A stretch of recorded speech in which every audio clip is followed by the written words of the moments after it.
Deux personnes étaient en train de s'embrasser quand le père de la jeune fille arrive et est surpris de le voir. Elle demande alors à sa fille ce qui se passe là-bas. L'homme complète le père de la jeune fille et dit qu'il était son petit ami. Elle dit qu'elle était heureuse d'avoir rencontré le petit ami de sa fille et lui demande de s'asseoir pour qu'il puisse parler. Elle lui a dit de s'asseoir sur le canapé, puis il lui a demandé de quoi elle voulait parler. Elle demande au petit ami de sa fille s'il voulait vraiment emménager avec lui. Il dit oui, puis le père de la jeune fille demande à l'homme quel âge il avait. Il lui dit qu'il était un peu plus âgé que sa fille, ce qui inquiète un peu son père.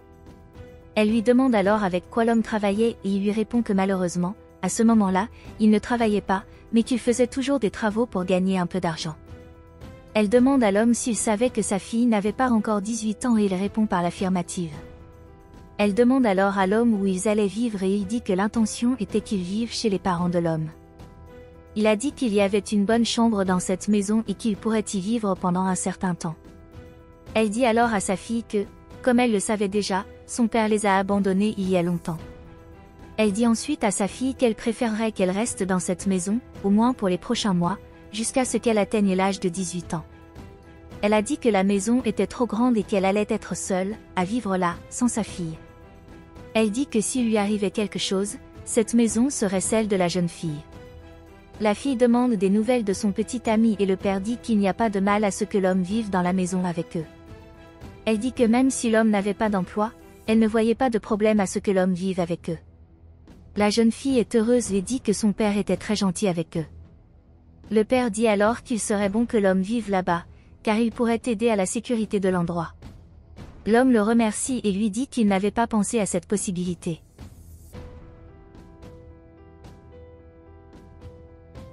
La jeune fille va alors voir son père et lui demande s'il était vraiment sérieux à ce sujet. Il lui demande de quoi elle parlait et elle lui demande s'il était sérieux au sujet de laisser son petit ami vivre là-bas. Le père lui a alors demandé si c'était vraiment ce que sa fille voulait, et elle a dit oui. Il lui dit que sa fille n'était plus une enfant et que si elle le voulait, elle pouvait l'avoir. Il a dit qu'il espérait que tout s'arrangerait, et la jeune fille remercie son père de l'avoir fait pour elle.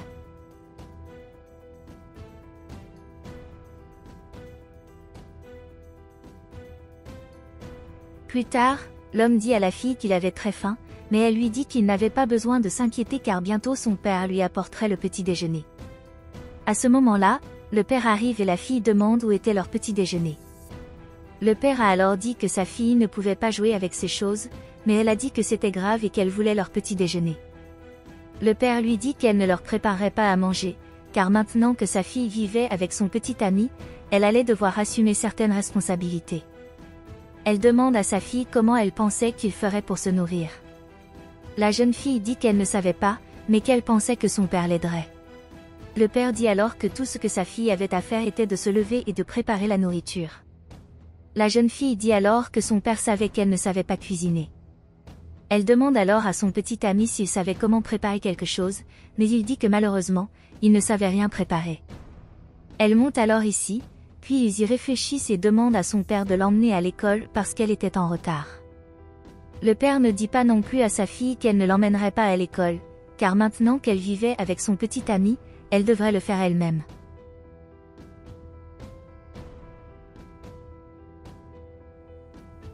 Plus tard, elle arrive et trouve sa chambre en désordre. Il lui demande alors comment était sa classe. Elle dit que c'était très fatigant et lui demande s'il avait préparé quelque chose pour eux, car elle avait très faim. Il lui dit qu'il avait aussi très faim et qu'elle devrait préparer quelque chose à manger. Elle lui demande alors ce qu'il a fait pendant toute la journée où elle était absente et il dit qu'après son retour à la maison, il s'est allongé dans son lit et a passé toute la journée à regarder le film. Elle lui demande s'il a vraiment passé toute sa journée allongé dans ce lit à ne rien faire. Elle a dit qu'elle n'arrivait pas à croire que son petit ami avait fait ça, qu'elle avait très faim et qu'il n'avait rien préparé pour eux. Il a dit qu'il était très fatigué de l'emmener à l'école et qu'il avait aussi très faim. Il dit ensuite qu'il voyait qu'il pouvait s'agir d'une erreur. Il lui dit alors qu'elle doit laver ses vêtements, mais qu'elle doit faire attention, car il pourrait se gâter dans la machine à laver. Elle est très surprise par cela et l'homme a dit que son père lavait toujours tous ses vêtements et qu'elle n'utilisait pas la machine à laver parce qu'il pouvait les abîmer. Il lui dit alors qu'elle devrait laver ses vêtements rapidement, car dès qu'il n'aurait plus de vêtements à porter. Elle a alors dit qu'elle ne l'aurait pas ses vêtements, qu'elle n'avait jamais fait de lessive de sa vie, car son père avait toujours tout fait pour elle. Il dit que ses vêtements ne se lavent pas d'eux-mêmes, mais elle dit qu'il ne le ferait pas et qu'il devrait faire sa propre lessive. Il lui dit alors qu'elle devrait leur faire ça. Il savait que les femmes devaient prendre soin de leur mari.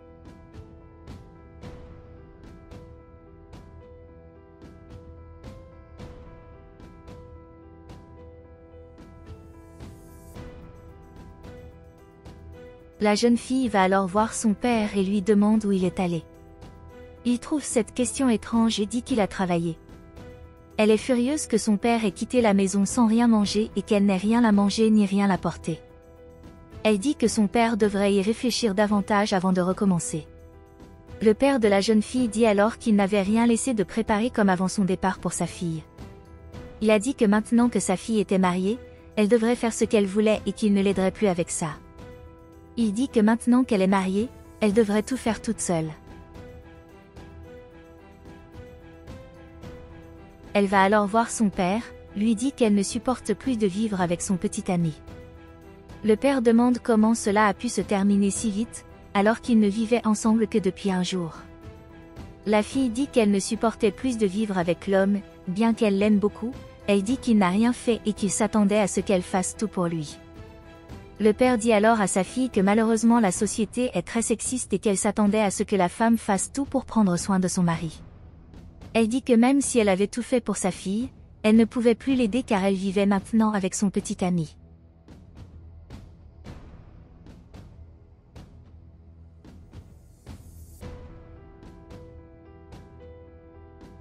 Plus tard, l'homme rentre à la maison et commence à dire à la fille qu'il est allé dans un très bon glacier et qu'il a mangé une glace qu'il avait vraiment aimée. Il lui dit qu'elle devrait approuver la prochaine fois qu'ils y retourneront aussi, mais elle n'a pas l'air d'être contente de cela. Elle lui tend alors les vêtements de l'homme. Il dit alors à la femme qu'il devait s'excuser auprès d'elle pour la façon dont il l'avait traitée. Il dit qu'il n'était pas sûr de la façon dont il l'avait traitée, mais qu'il avait pensé à quelque chose qu'il pourrait faire. Il a dit que sa mère venait à la maison pour lui apprendre à faire la lessive et à préparer la nourriture afin que sa mère ait un restaurant et qu'elle puisse l'aider. Elle lui demande alors ce qu'il ferait pendant qu'elle s'occuperait des tâches ménagères et lui répond qu'il ne ferait rien, car ces tâches devaient être effectuées par des femmes qui l'étudieraient. Elle dit qu'elle avait aussi besoin d'étudier et que l'homme ne voulait pas travailler pour l'aider, mais il dit que ce n'était pas vrai.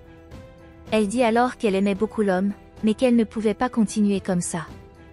Il devient alors désespéré et lui dit qu'elle ne pouvait pas rompre avec lui car ils s'aimaient beaucoup et qu'ils passeraient le reste de leur vie ensemble, mais elle a dit que malheureusement elle ne pouvait pas aller jusqu'au bout.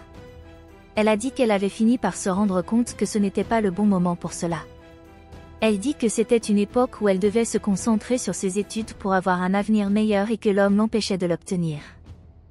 Elle lui dit qu'il ne voulait pas étudier et que ce n'était pas une bonne chose, mais il dit qu'il ne pouvait pas continuer à l'écouter parce qu'il faisait tout pour elle et qu'elle le traitait très mal. Elle a dit que ce n'était pas vrai, parce qu'elle essayait de tout faire pour qu'ils puissent être ensemble, mais que l'homme n'essayait pas de faire la même chose et a ensuite dit qu'elle était très immature. Il lui a dit qu'elle avait besoin de grandir en tant que personne et qu'il ne voulait plus être à ses côtés, puis il est parti en disant qu'une autre fois, il reviendrait chercher ses affaires.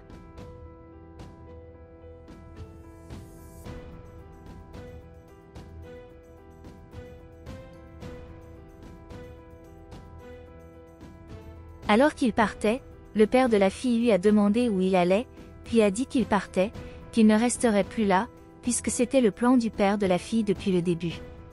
Il a dit qu'il était comme sa fille, qu'il ne voulait plus être avec ces gens parce que leur stupidité déteignait sur lui. Le père de la jeune fille lui a dit qu'il devait partir et ne jamais revenir, puis l'homme s'est enfui en trombe.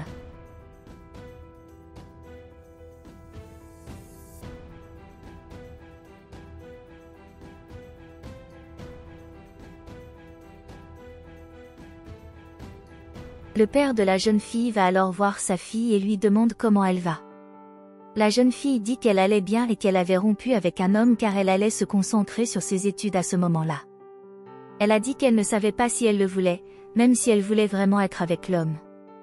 Elle a dit que maintenant elle se concentrerait sur ses études et qu'elle chercherait à se construire une vie meilleure afin de pouvoir vivre avec une meilleure personne que l'homme car il n'était pas la personne idéale pour elle. Le père de la jeune fille dit alors que c'est la raison pour laquelle il a laissé l'homme vivre là, car il voulait qu'elle voie de ses propres yeux la réalité. Il dit que c'était le moment pour sa fille d'étudier et de profiter de la vie et qu'elle ne devrait pas penser à se marier à ce moment-là. Il a dit qu'il voulait que sa fille soit très heureuse et qu'elle profite davantage de la vie.